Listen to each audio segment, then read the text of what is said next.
What's up, y'all? It's GC Kinsey, here to react to my very first vlog about my experiences as a queer person.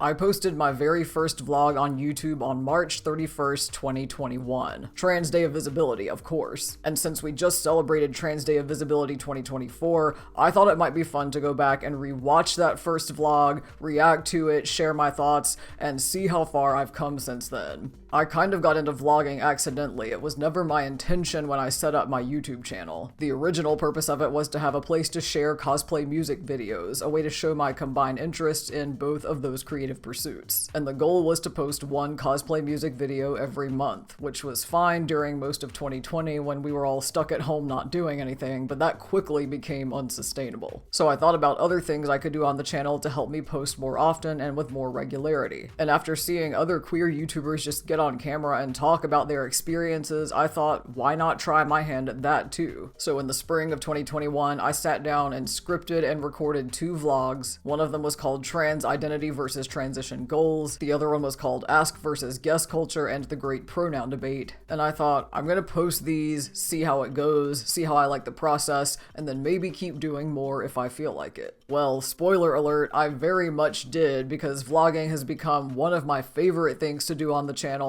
I'm constantly thinking up new ideas of things to talk about. I share a new vlog every other Monday, and the one you're watching right now is the 67th one that I've posted. And I plan to keep doing this as long as I'm still here and as long as it's still fun. I've learned so much in just these first 3 years of vlogging, and I'm really excited to keep learning more as I keep going. And now, without further ado, let's go back and look at the vlog that started it all. Trans Identity versus Transition Goals.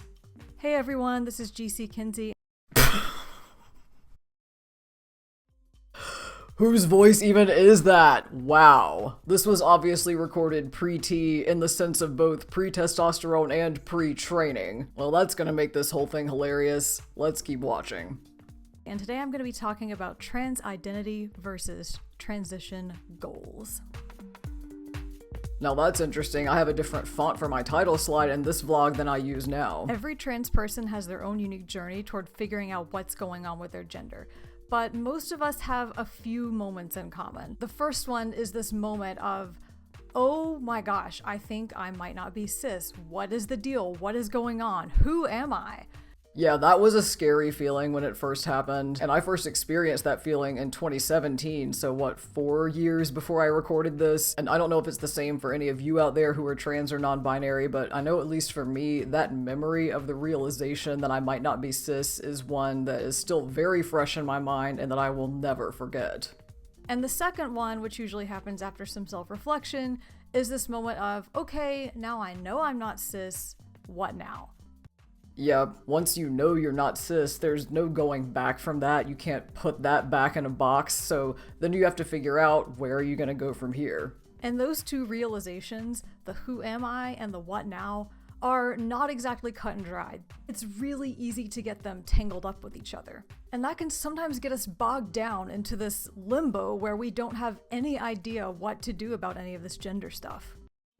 I still agree with that today as well. I think that's one of the essential things to untangle during the gender questioning process. And unfortunately, I don't think the transphobic society we all live in helps with that either. I know because I have been that person. I spent a long time in my sort of questioning and self-discovery phase, and I spent just as long, if not longer, trying to figure out what all of that meant for my future. Yeah, that's one of the reasons why I started considering testosterone in 2019 and didn't actually do my first injection until 2022. I'm just a very slow person when it comes to self-discovery and even slower when it comes to making decisions about my life, so that still tracks. And what finally gave me some clarity was framing those questions, the who am I and the what now, as 2 separate issues, which I think of as trans identity and transition goals. So now we finally get into what this video is actually all about. Now you might be thinking, wait a minute, shouldn't those questions be tackled together? So I want to talk about why I do that, why I treat them as separate things. I think that's something that's still really important, is if you get stuck on anything, reframing your thoughts is a really good way to get unstuck. Maybe it still doesn't help you solve the problem, but it gets you out of whatever you're in that's not letting you move forward. When I went to South Carolina Comic-Con in 2016, I cosplayed as Bucky Barnes, and I did his plainclothes look from Civil War, which meant I needed a beard. And I was overwhelmed by the responses I got to that beard and how I felt about those responses. And finally, after that happened enough, it occurred to me to ask myself, this isn't something that cis people actually enjoy, is it? The $1 million question, baby GC. And it kind of got me to this point of thinking, oh wow, I might be non-binary. Spoiler alert, I totally was right. I am indeed non-binary.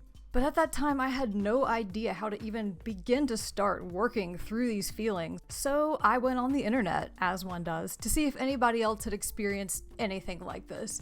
By the way, this is why it is so important that trans people share their stories and their narratives if they can. It really does help those of us who are just trying to figure it out. So thank you.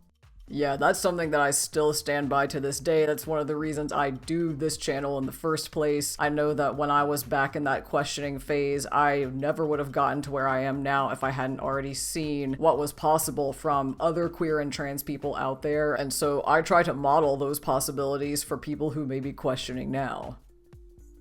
By the end of 2018, I was confident enough in understanding who I was to officially, formally, by way of an Instagram post, come out as non-binary, specifically gender fluid. I love how Instagram was the official way that I came out, but that was definitely the best way to get that information out there to everybody who mattered in my social circles.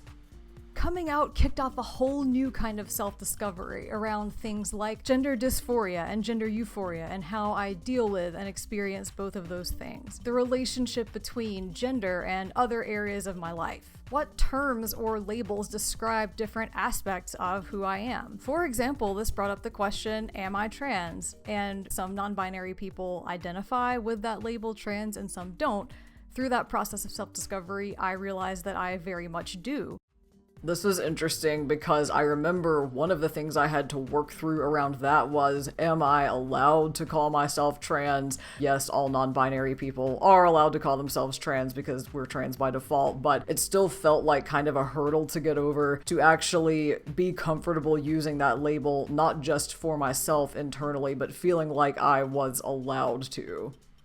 And all of this falls under the category of trans identity. This is the answer to that question, who am I? This is my internal sense of my gender. But what about that other question, the what now? That falls under the category of transition goals, and that's what I want to talk about next. Yeah, that distinction, like I mentioned earlier, was the central question of this video, figuring out the difference between who I was and what I wanted to do about it. And looking back, it was that second question about my transition goals that was the more difficult one to answer. Because for non-binary people, there's really no clear-cut transition path. We have to figure out what our goals are and forge that path for ourselves. For 2019, I made 2 New Year's resolutions. Resolution number 1, I would express my gender however I wanted to, not just in cosplay, but in my day-to-day life. I didn't need to be dressed up as Bucky Barnes to wear a beard in public and feel comfortable doing it. I could just do that as myself.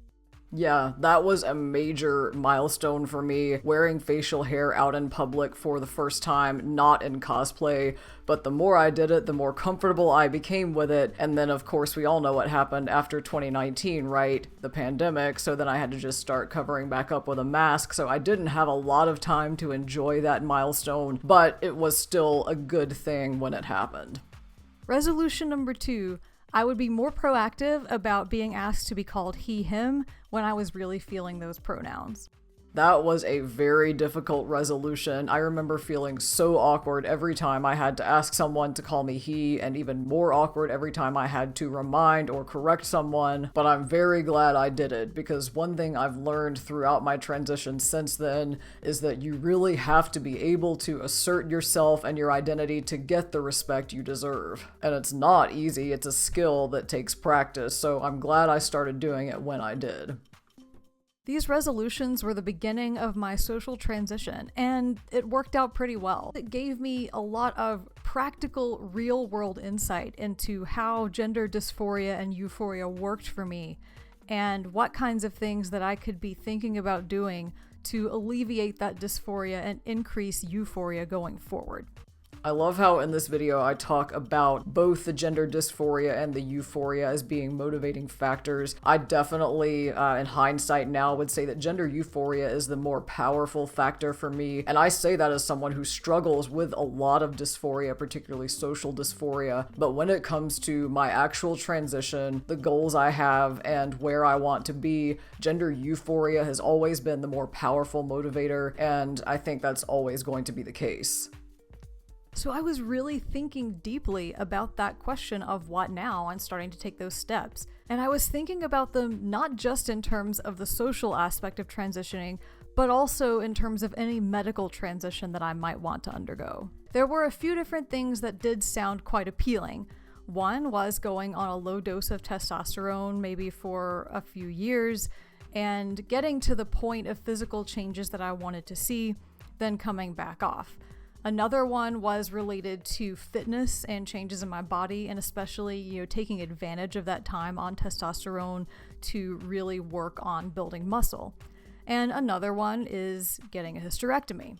This is really interesting to see how that has changed and not changed in some ways. So yes, and yes, all of that is still very much appealing, but one thing that's different, as I mentioned, only being on testosterone temporarily, getting the permanent changes I wanted and coming back off. But now, having been on testosterone for more than a year and a half, I can say with absolute certainty that I am never coming off of this as long as I live. You will have to pry it from my cold, dead hands. Because what I didn't know when I made this video was how much it would improve my mental state to be running on the correct hormone, and I cannot imagine myself ever running on estrogen again.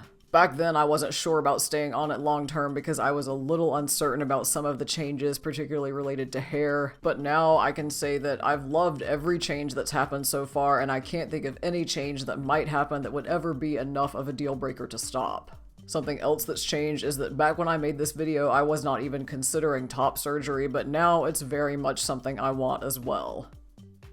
Of course, this was not something I wanted to take lightly. There are pros and cons to any sort of medical transition you might undergo, so it's important to do as much research as you can and know what you might be getting into. This is where I want to stop and point out that there's a lot of moral panic right now about people being pushed into transition or making transition decisions too quickly. And it's not something that I took lightly. It's not something that I think most trans and non-binary people take lightly. And it's so disheartening to see all these bills and laws cropping up trying to block our access to care that we need based on the idea that we might regret it, when in reality, most of us think so long and hard about it that the regret rates for medical transition are incredibly low. And of course, also, we don't live in a perfect utopian society where transphobia doesn't exist, so there are social and economic factors to consider, pros and cons there as well. Yeah, I think that's a good point too, that we don't live in a vacuum where our decisions about how we transition will have zero impact. How our transitions go, unfortunately, will be heavily dependent on the societies we live in. In some societies, you might face legal consequences for transitioning. In some societies, you might face social consequences like discrimination. So I still agree with what I said back then about factoring in the social consequences of transitioning, especially like I just mentioned with transphobia seeming to be on the rise in society. Most of my gender dysphoria is social, so it's tied to the way my gender is perceived during social situations, and in 99.9% of situations with new people I'm meeting for the first time, that perception is unfortunately incorrect.